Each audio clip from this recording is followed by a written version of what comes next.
మిత్రమా, నువ్వు బాధపడుతున్నావా? రాత్రిళ్ళు నిద్ర పట్టడం లేదా? ఒక్క ఆలోచన నీ మనసుని తినేస్తుందా?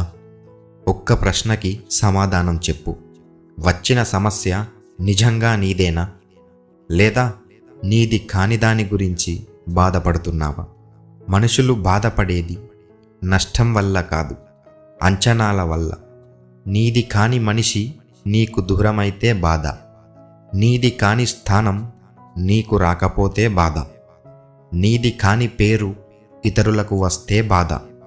మిత్రమా, ఇక్కడ నీది కాని దాన్ని నీదిగా భావించడమే నీ బాధకి కారణం. ఈ లోకం నీది కాదు, ఈ శరీరం కూడా నీది కాదు. ఈ మనుషులు, ఈ సంబంధాలు అన్నీ కొంతకాలం కోసం వచ్చిన అతిథులు. శాశ్వతం కానిదాన్ని శాశ్వతంగా భావిస్తే మనసు కూలిపోతుంది.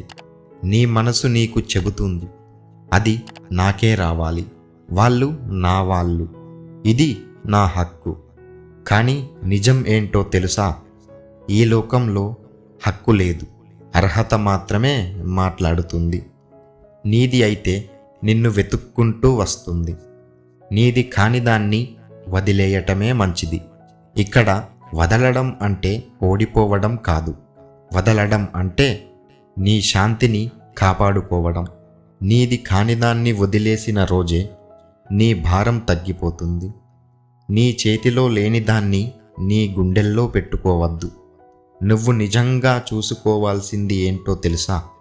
నీ ఆలోచనలు నీవి, నీ ప్రయత్నం నీది, నీ విలువలు నీవి. వాటిని పట్టుకో. మిగతావన్నీ కాలం చూసుకుంటుంది. నీది అయినది ఏ పరిస్థితిలోనూ నిన్ను వదిలి వెళ్ళదు. మిత్రమా, మనసుకు శాంతి ఎప్పుడు వస్తుంది తెలుసా? ఇది నా నియంత్రణలో లేదు అని నువ్వు ఒప్పుకున్న రోజే నీ మనసుకి శాంతి వస్తుంది. అన్ని యుద్ధాలు గెలవాల్సిన అవసరం నీకు లేదు.